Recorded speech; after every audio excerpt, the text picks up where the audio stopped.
G'day humans, welcome to the safe space for dangerous ideas. And dangerous ideas are a dime a dozen on the interwebs, floating around all over the place. Hate speech, bigotry, misinformation, disinformation.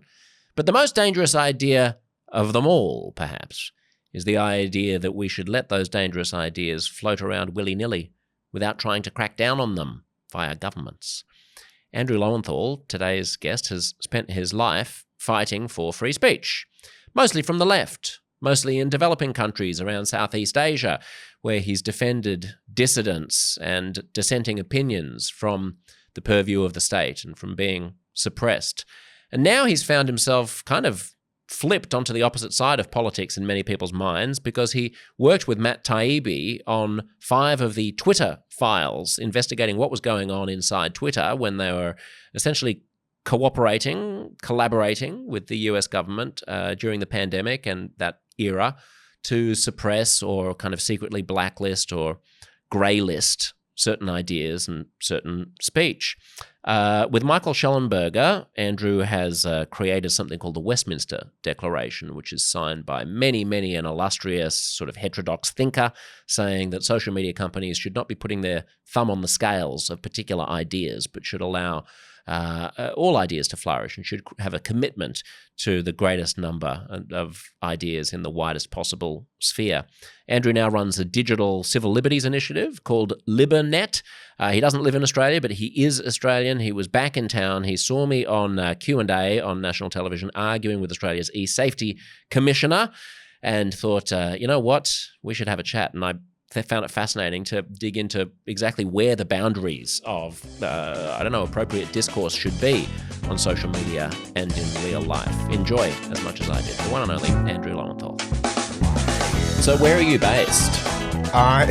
This is a really good question. Is this going live? So I've been based in Barcelona. I grew up in Hobart. Yeah. Was back here. I was living in Southeast Asia for like 10 years, in the US for 4. Came back during the pandemic from Bangkok, where I was based. Then went to Barcelona. Right. And have come back on what's happening in Australia. What is happening in Australia? Yeah, exactly. Well, I'm kind of am looking at that. Yeah. So. I mean, I'm asking you seriously, what is happening in Australia? Well, right. So we are recording, obviously. Yeah. Australia is very unique, particularly once you kind of go outside and you look back in and you talk to people, and the image of Australia internationally has radically shifted post-COVID, I think, where the Crocodile Dundee kind of era is well and truly over. The Steve Irwin era, like that kind of rough and tumble, we can not fragile. We're anti-fragile. Yeah, Australia is kind of over, and fragile Australia seems to have well and truly landed. I mean, I suppose it depends who you talk to, but yeah, I'm sure in Tucker Carlson's mind is the Crocodile Dundee is over, but maybe not in the average person wandering around the streets of London. Oh, well, I think that's the contrast where they're going, wait, I don't understand like what happened during COVID. We would have thought that you would have been the people who would just be like, whatever. Yeah. No problem. We've got this kind of thing, and it'd be more like the Brits or some, slightly more sensitive types. Keep calm and carry on. Keep calm and who would have struggled a little bit more. And that obviously leads into the kind of speech question, where the same thing seems to have happened where, I mean, obviously where we were at before was if we talk about the 1950s, was not a good place. And the question in terms is of speech. In terms of pandemics, it was quite good. Not a lot of pandemics in the 1950s. Not a lot of pandemics. But in terms of free speech was good. I mean, in terms of you're looking at something like hate speech, obviously there was a lot of, very coarse, rough speech that I think a lot of people would not want to see the return of. But there also wasn't a lot of free speech. I mean, in the sense that try arguing for communism in Australia or America in the 1950s and see how far that gets you. There's no political ideology that you could argue for today that would be that would get you as persecuted as you would have been in the 1950s for arguing for communism. Totally. I mean, I guess in that sense, I'm thinking about more on the kind of hate speech question that the way people would have spoken about, anyone who is, not straight, white, would have been at a level that no one wants to kind of go back to there. So I'm saying there was a kind of correction was required. The question is, and I would propose that we've overcorrected, essentially. What does that look like? What's the overcorrection? The overcorrection is the cancel culture. The overcorrection is the safety commissioner kind of in the kind of nanny state, trying to police every kind of outer reach of the internet to kind of keep everything safe. I mean, we're the safetiest society, I think, in Australia now. I mean, and I remember people would say that 20 years ago, like, this is, whatever. I mean, we've always loved a rule. Aussies love a rule. We like to pretend that we don't, and that's the thing. We love a rule. We love a rule. We love rules. We crave them. It's crazy how much we crave rules. Do you think that we're more hostile to free speech than the UK? Yes. Really? Because it's a low bar, isn't it? because the UK has a really strong pushback and Australia doesn't. I mean, you could probably name 10 podcasts with large audiences in the UK like that are talking about these issues and openly, and who would be, apart from you, not to blow smoke, but who? I mean, there'd be people on the right, but people in that kind of heterodox space. Right. Who is there in Australia? Who are taking a small L liberal kind of sort of centre left progressive but free speechy thing. Yeah, there's not a lot. We're a bit lonely, and also the right here is, I mean, there's some amounts of it that are pushing back, but Peter Dutton is not. Right. I don't get free speech vibes from Peter that's Dutton. true. The right in Australia is more censorious and big C conservative than we have less of the libertarian strain of kind of anti-authoritarian right wingers than the US. Well, I mean, and the ESafety Commission and the original Misinformation Bill were seeded by the Liberal Party. The right party. Yeah, so they haven't come out of. So maybe the Twitter files is the best place to start here, since that's where you're sort of claim to fame in this space. Can you remind people who aren't very online, like what Twitter was doing pre Elon Musk and what the Twitter files are? Sure. So what Twitter was doing pre Elon Musk, and who knows in the new Elon Musk era is entirely another question, and what the Twitter files discovered. Which was essentially him opening the door to a whole bunch of journalists, Matt Taibbi, Michael Schellenberger, Barry Weiss, Lee Fang, etc. And I worked for about 4 months with Matt Taibbi on this. Was a huge amount of collaboration, essentially, with the security state and other government agencies to censor legitimate First Amendment protected speech on Twitter. And that censor. What does censor mean in that context? Well, does it mean deprioritize? So deplatform. So literally take people off. The platform, like Alex Berenson, again, you might not agree with all these people, but what they were saying was kind of legitimate speech. Martin Kulldorff, a Harvard epidemiologist, Jay Bhattacharya. So these were mostly COVID era dissenters from public health. I think the COVID ones are probably the more famous one, but you could go through a whole kind of litany of other people that were being taken off or being shadow banned, essentially being downranked in terms of their visibility on the platform, so that their content didn't go viral. And again, these aren't. I mean, there were fringe people who were doing this was happening too. And it's not to say that only because you're credentialed you're allowed to speak, and if you're uncredentialed you don't. But the fact that they went up to professor at Harvard, we can take you down. Professor at Stanford, we can take you down. Tells you how kind of large, how the scale of what was going on was. And we could talk about the Hunter Biden laptop as well. Now completely confirmed. Mark Zuckerberg just put out a letter saying, we suppressed that story and we shouldn't have. And it was certainly suppressed on Twitter as well. So one of the kind of more famous, what should be more famous incidents that happened there was that the Aspen Institute organized a hack and leak tabletop exercise 2 months before the release of the laptop. What's a hack and leak tabletop exercise? So the hack and leak tabletop exercise was an exercise this Aspen Digital put together that was basically a response, a day-by-day plan that they had created to how would they respond if a Hunter Biden laptop related to the Burisma energy company in Ukraine suddenly appeared a few weeks prior to the election. So at this exercise was the New York Times, the Washington Post, CNN, people from Stanford, anti-disinformation organizations like First Draft, Twitter, Facebook, and they essentially have a day-by-day game plan where they say, what will we do if this happens? What happens? They specified that it was a Hunter Biden laptop? Yes, Hunter Biden. That sounds like bullshit. That sounds like conspiracy theory bullshit. So you can look it up. So you're saying that before the Hunter Biden laptop was found... Well, not found, released, because it was found in 2019 when it was taken to the FBI. Saying. Right, okay. So the FBI knew about this, but the New York Post story didn't come out till 2 months afterwards. Right, so the suggestion would be that someone from the FBI had leaked to somebody that this thing existed, and they used it as a... And then they coordinated... So this was a Twitter file that Michael Schellenberg put out. Right. The first tweet on that Twitter file is 100 million impressions. So a huge swathe of... I guess probably red or red-pilled America knows about this story, but this has not made it into the mainstream at all. It might be because Vivian Schiller, who is the head of Aspen Digital, happens to be on the Scott Trust, which is the entity that owns The Guardian. Right, but The Guardian isn't going to influence what the New York Times publishes. So the point being that the people who are kind of... One of the reasons the Twitter files didn't kind of take off, I would argue, in the kind of left or progressive media space was that the argument was not just the collaboration with the security state. It was that all of these anti-disinformation organizations and academic institutions were involved in acting as proxies between the government and big tech to censor. And so my kind of credentials, so to speak, in terms of working on the Twitter files was that I ran an NGO, a freedom of expression NGO that worked in Asia for, I worked there for almost 18 years. It continues on.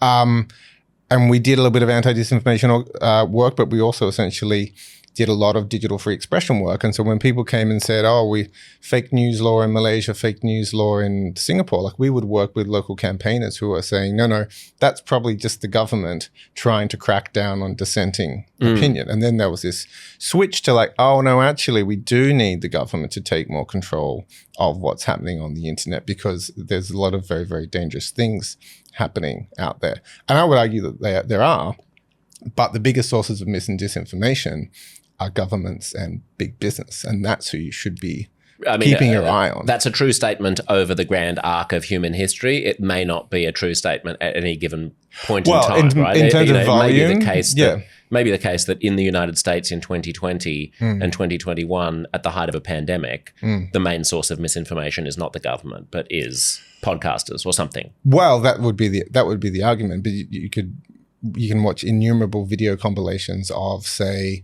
government officials saying the vaccine will stop transmission, right? Now we know that wasn't true. Like, was that that was misinformation? Yeah, I mean, that turned out to be untrue. But isn't there a difference between information that you have reason to believe, since generally vaccines for respiratory viruses do impede transmission? I'm not sure that's true. So the flu vaccine impedes, it stops. So this you can say there was literally claims that it would stop transmission. I mean, without getting in the weeds about this, no, the official line was never that it would stop transmission. Rachel Maddow and people like that said, like, the vaccine will stop with you, right? Yeah. Like, and that was basically misinformation because that was an exaggeration of the official position. But the official position was always like that it's going to, I mean, it doesn't even stop you from dying. Most vaccines don't completely. But the official, I mean, Joe Biden was saying pandemic of the unvaccinated, right? And which is largely true epidemiologically. I mean, it didn't turn out to be true at all, I don't think. I mean, I know plenty of people who in terms had of the proportion COVID of people who died 2, 3, 4 times. We'd have to go and look at some. But the point here is more about the transmission, right? So the government was saying we're not safe till everyone's safe. No, but hang on. There's an issue of scale here, right? So, I mean, my claim was that in 2020 and 2021, it may have been the case that the greatest threat of misinformation was not from the government. You can't then just point to a few things that the government got wrong in the chaos of a brand new pandemic and then say that means that the government's misinformation was worse than the misinformation that was coming out of Podcasterstan or Brett Weinstein's mouth. You would have to do a pretty huge study to kind of work out which was more I guess more generally, my claim would still be that the people who have the most power are not, podcaster with 500,000, 200,000, occasionally 10 million followers. It's the government that has the absolute biggest platform. And this has been a shift in that kind of digital free expression space where the focus used to be kind of, up, like who has the most power in this situation, who's got the most capacity to misinform. I mean, the idea that suddenly politicians were kind of bearers of the truth and that we should essentially go, well, we'll trust those guys and let's make sure we get these kind of little podcasters out there. That was a big change, I think. And that it's not to say that there aren't people spreading mis and disinformation, but I think the big players are, you should focus on the people with the absolute most power and not go around kind of finding the kind of tiny infractions. And so I'll give you an example of what happened in Australia in that regard. So the Department of Home Affairs set up a kind of table in its extremism and social cohesion division. So this Department of Home Affairs is essentially our Department of Homeland Security, you could say, if you wanted to map it. And they were flagging to Twitter people with as few as 20 followers and saying, this person we think has violated your terms of service and their content should be taken down. And actually this was someone who said they were a doctor, suggested maybe steroids could be useful in treating, which I think actually did end up being part of the protocol. But the point is, what's our kind of intelligence services doing, following people with 20 followers and flagging that content to Twitter? Surely there are more important things that they should be doing. So that's my point. The point is that the focus, I won't make an argument of like exactly the quantity of terabytes and terabytes of mis and disinformation flowing in all different directions, but that a kind of cultural shift change where a kind of, I think, skepticism of government and people in authority, a healthy skepticism, got paused at a moment that maybe it shouldn't have been paused and it should have just kept on. We should have maintained our general level of skepticism. I mean, look what Scott Morrison did with like appointing himself to all these ministries. This was the Prime Minister at the time during the pandemic, who decided to anoint himself secretly the Treasury Secretary, the Secretary of State, all of these different and we should have been paying attention to that. Can you just clarify for us, at the risk of getting of talking in generalities instead of specifics? Is there another category of thing that we should think about in terms of your concerns about censorship here, in addition to COVID and like, what are some other things that people were being punished or deplatformed or shadow banned for? There was obviously trans stuff as well. There were people saying like women aren't men or something, or men aren't women or something like that, and they'd get their accounts. Well, funnily enough, it doesn't go both ways in the taboo, does it? That's as much. You don't see people marching with signs that say women trans men are women. Sorry, trans women are men. No, it's only when women have to put up with trans women being part of their group because I guess it's considered more. Muscle mass and bone density and size count for something. Yes, that's right. But I mean, I also think that the most extreme, like highly ideological trans activists know that it's easy that women will put up with it more than men would, because if they kept on banging on about how trans women are. About how trans men are men, a lot of blokes would be like, I mean, not really. Yeah. Whereas women are nicer and go, oh, okay, are we supposed to accept biological males as part of our cohort? I also think a trans man who's 5'5", who goes into a bathroom and there's a bunch of blokes who are like 6 foot. That's right. They're not particularly going, oh, well, this is going to be. That's true. This could potentially be something here. So in addition, there's trans, there's COVID. Is there anything else you want to throw on the table that you thought went crazy over the past 5 years in terms of getting people in trouble? I mean, there are ones that I don't have as much expertise as. Obviously, if you go from trans, you'd just sort of kind of go gender and LGBT more broadly. Ukraine, Russiagate would be one of some of the other ones. Hunter Biden, you mentioned. Hunter Biden laptop would be another one. But I mean, again, if you look at what did Mark Zuckerberg think he had to make a statement about? It's interesting. Why did he think he had to make a statement? And so this was a letter that he put out that essentially said, "My bad. we did censor on COVID when we shouldn't have. We did suppress the Hunter Biden laptop. We shouldn't have done that. So he sees that as the kind of two big ones. But I mean, in Australia, it's been the kind of ESafety. I think the mis and disinformation stuff, well, particularly with the state of the current Albanese government being quite fragile, seemingly they seem to have put that on the back burner, and they seem to be putting more of their eggs in the ESafety basket. So, and the thing there was, that the footage of this stabbing in Western Sydney was obviously horrific. I would have actually quite liked a non-autoplay and here's some unpleasant content. Are you sure you want to watch this? I think that would have been good. But her essentially going out and saying, actually, you know what? I can make you take this down, not just in Australia. I can make you take it down in the whole world. Like, I think that was a kind of egregious act of This was an attempt overreach. by the Australian regulator, the ESafety commissioner, who Elon Musk calls our censorship commissar, to require Twitter to, because Twitter complied, right, to take it down geo-blocked in Australia. Yes. She tried to say it should be a global takedown. Twitter took it to court. Twitter won. Yeah. And Australia obviously has no right to dictate that the entire world's what the entire world can see on Twitter. Well, but isn't that sort of evidence that, I mean, it was our courts, it was our justice system that handed that to Twitter? Doesn't that sort of reassure you?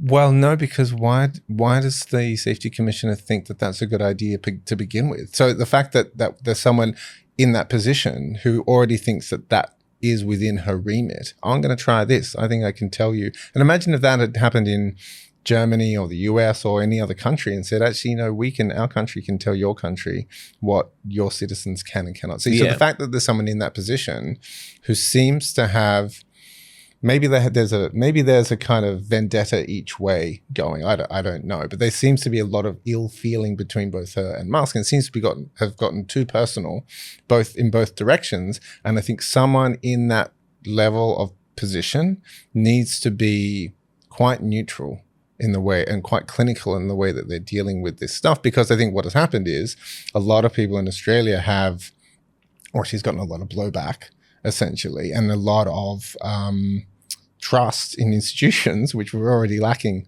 has grown further because of that kind of overreach. And she also did some overreach as well on the gender question as well. So when you say that, when you're sort of trying to figure out why the left wasn't more agitated by things like the Twitter files and by stuff like government interference in, social media companies, I suspect that it has something to do with the fact that we're still trying to figure out how social media companies should be dealing with misinformation and disinformation. And it's not entirely clear that the government should not be a player in this conversation at all. I would say the government has a role, but it's it's where the boundaries are. So I'm not a 100% absolutist at all. It's like, where is the boundary?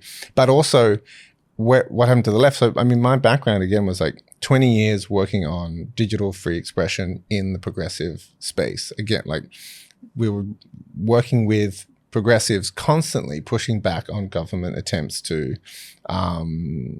overreach into digital free expression. And that was the bread and butter of hundreds of thousands of kind of, people on the NGO payroll, essentially. And then the switch started happening, essentially Trump. And then people were, well, maybe the internet's a bit too dangerous. And look what happened. We had free speech, and now this dangerous guy has gotten in power. Maybe free speech isn't actually so good. Maybe free speech doesn't work for us as progressives. Let me just unpack free speech there, right? Because then what you're talking about is not, I think we get confused when we don't differentiate between free speech, like the public square, allowing people to express any idea they want to in the public square, versus allowing social media companies and people on social media to deploy algorithms in any way that is going to confront us with whatever reactionary or aggressive bullshit they choose to, and us interpreting that as the same thing as allowing a public square. Like the amplification and extremification mechanism of social media algorithms that are being intentionally designed by people to capture our attention the way that slot machines do. Yeah. Is that the same thing? Is that synonymous with free speech? But also I would say the Twitter one's Twitter, one's X. Twitter was completely left-leaning, right? So it was, if its algorithms were working in that way, it was not working in a pro-Trump kind of capacity. It was two things pre-Elon. It was both a left-leaning cohort of people who thought they knew better than everybody else when they were intentionally analyzing content and trying to willfully deprioritize things and ban people and make actual editorial decisions, right? As an editorial entity, it was a progressive entity. But the algorithm, the mindless, brainless, like amplification machine was agnostic to left or right. But what it did do was select for extreme content that arouses you, content that reinforces things that you already believe, content that demonizes things that you don't believe, content that gets you to spend more time on the site, that gets you to like, to share, to comment, right? And that does benefit demagogues, Trumps, but also the far right, the far left, and the far conspiracy left, theories. well. It's totally agnostic, but you can understand it's whatever gets you going. Whatever gets you going, right? And so it is a chaos machine. Yeah. And then so it's both things, right? So I can understand that the left, whilst they may have been in control of Twitter editorially, may also have been terrified by what the algorithm was doing to society. Yeah, and I'm also not a fan of big tech more broadly, to kind of like put that a little bit more front and center. My work for the past 20 years of running that NGO was like building open source tools so people had open non-commercial platforms to distribute content outside of those algorithms and without having to essentially go onto these quasi monopolies. And so I think part of the problem is that we're fighting over half a dozen platforms that are trying to be everything to everyone. Well, two really. Well, so half a dozen is probably generous. Yeah. And so, and that doesn't work. Like, you cannot be everything to everyone. And I think we need a kind of much more diverse ecosystem of hundreds of different platforms. So how do you connect that with your anti-censorship sensibility? Like, I want to understand how your anti-censorship sensibility shows up in the space of a hall of mirrors that's deranged by the algorithm inside Twitter. Like, what are we supposed to do about that as a society and a culture and a demos and a government that would satisfy you? Well, no, I mean, one is to have people who are much more impartial. To hear the rest of this conversation, go to uncomfortableconversations.substack.com/listen, and you will get your own personal premium podcast feed with at least 3 extra episodes of the podcast every month and heaps of extra stuff, including the remainder right now of the fabulous conversation you've just been hearing. If it was worth listening to this much of, don't rob yourself of the rest. Pull out your phone right now and search for Uncomfortable Conversations on Substack.